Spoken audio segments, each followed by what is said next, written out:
In this episode, we're going to look at interaction between individuals when they act as independent agents.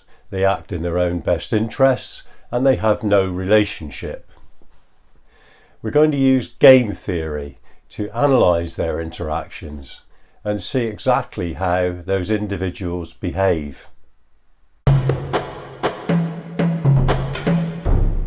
When one independent individual chooses how to act on their own and the outcome depends only on their own action, then the choice is easy. They use the information they have and they act in the way that gives them the best outcome. When two or more individuals interact, the outcome depends on the way they interact, and it's not so easy to predict. Two individuals choosing from two possible actions gives you four possible outcomes. We're going to use game theory to predict the choices that rational individuals will make. Remember that these are completely independent choices. There's no collaboration, no communication, no discussion, and no agreement. They simply decide how they will act based on their own self-interests and what is the best outcome for them. Here's an example. Bill and Joan are going hunting for food. They can hunt for 1 deer or for 6 rabbits. A deer makes 10 meals and each rabbit is a single meal. Bill and Joan are rational and they both know what the other knows and that the other knows what they know. A rational choice is one where an individual makes the choice which gives them the greatest benefit. Bill and Joan can catch rabbits on their own, but they must help each other to catch the deer. Bill and Joan can choose to hunt the deer or the rabbits, but they don't know what choice the other will make. What will they choose to do? We can predict how Bill and Joan will behave using game theory. The situation they're in is what's called the game, in this case a hunting game. Bill and Joan are the players, the agents in the game. The behavioural choices that they'll make are their strategies. The costs or benefits are the payoffs. In this game it's the number of meals that they collect.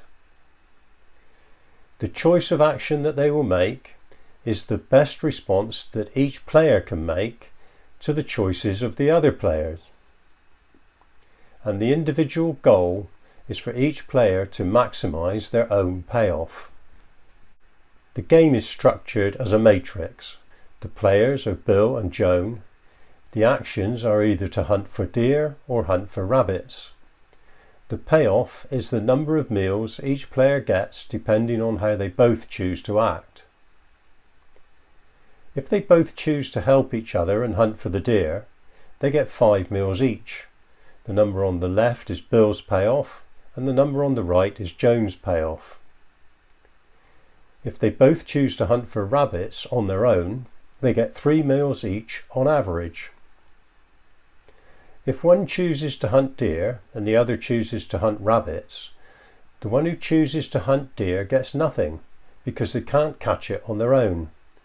And the one who chooses to hunt rabbits gets all 6 because the other is off vainly chasing the deer. As an external observer, it's clear that the best thing for them both to do, the mutually beneficial outcome, is to help each other and hunt for deer. They would then share the maximum benefit of 10 meals. But what does Bill choose to do? We solve the game by finding the best response which each player can make to the actions of the other. Bill knows that if Joan chooses to hunt deer, his best response is to hunt rabbits because he will get all 6 rabbits and 6 meals are better than 5.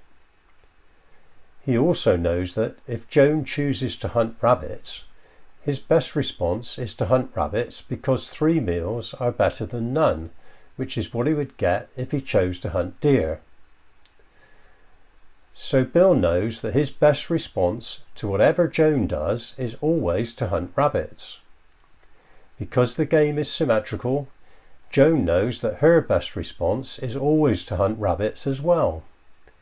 We end up with both players hunting for rabbits and getting 3 meals each. The outcome is that Bill and Joan get 3 meals each every time they go hunting. The independent, rational choice does not result in the best outcome that they could both achieve. Learned behaviour is not the only type. A lot of individual behaviour is the result of innate traits, which are a consequence of the evolutionary process of modification, natural selection, and inheritance. Nature chooses the traits which produce the most benefit in terms of individual fitness for survival. The traits are passed on to the next generation and eventually become stable traits in populations. Nature makes dispassionate choices. It simply chooses the winning traits in the battle for survival and reproduction. Examples of stable behavioural traits in humans are walking on 2 legs, smiling, stroking, blinking, threatening, and pointing. Given that any modification is possible, is there a way to predict which traits will become stable traits? In the 1970s, John Maynard Smith and George Price showed that it was possible to use the tools of game theory to solve evolutionary games and identify stable traits in populations. Evolutionary game theory uses the same mathematical approach as classical game theory, but it solves evolutionary games, not rational games. In evolutionary game theory, the situation is biological evolution. The agents are all the individuals in a population. The behavioural choices are traits.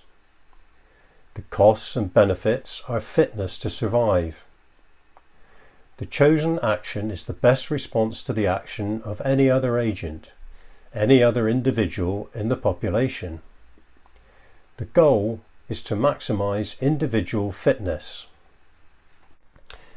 As an example, we'll look at 2 different ways of obtaining food: sharing and fighting. It's a similar situation to the hunting game, but with one very significant difference. Fighting for food has a survival cost as well as a survival benefit. Eating and mating are essential for the survival of many species. Fighting for food and mates with other members of your own population is a risky business, with a possibility of injury or even death.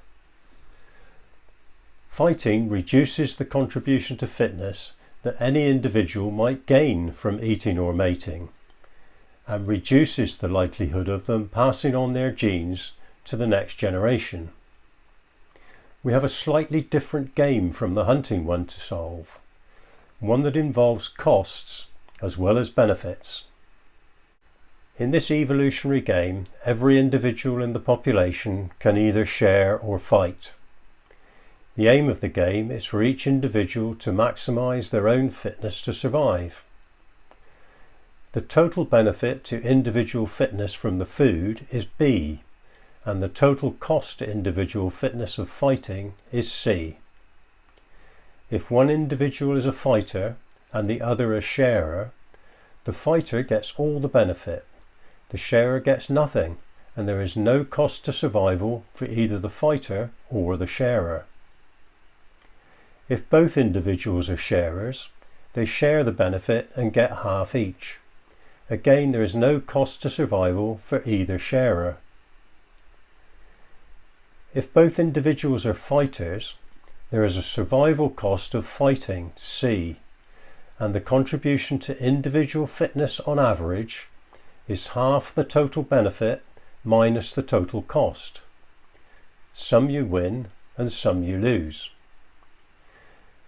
There are 3 possible solutions to this game, depending on whether the cost C is more than the benefit B, less than the benefit, or the same as the benefit. We will look at each one separately.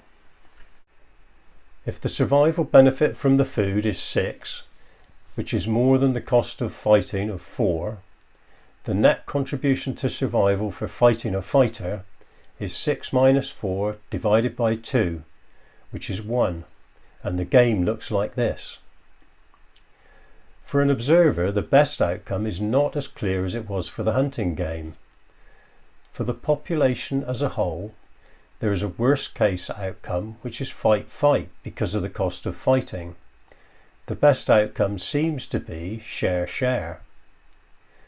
But from an individual perspective, the best outcome is to be a fighter in a population of sharers, because then you get all the benefit with no cost to yourself.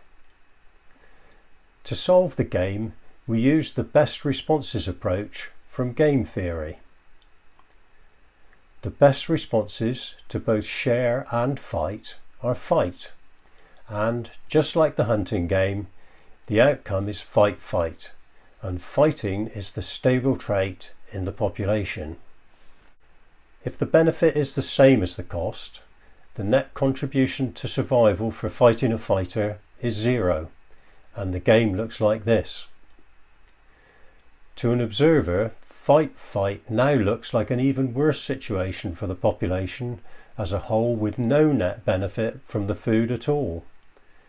The best responses are also different this time.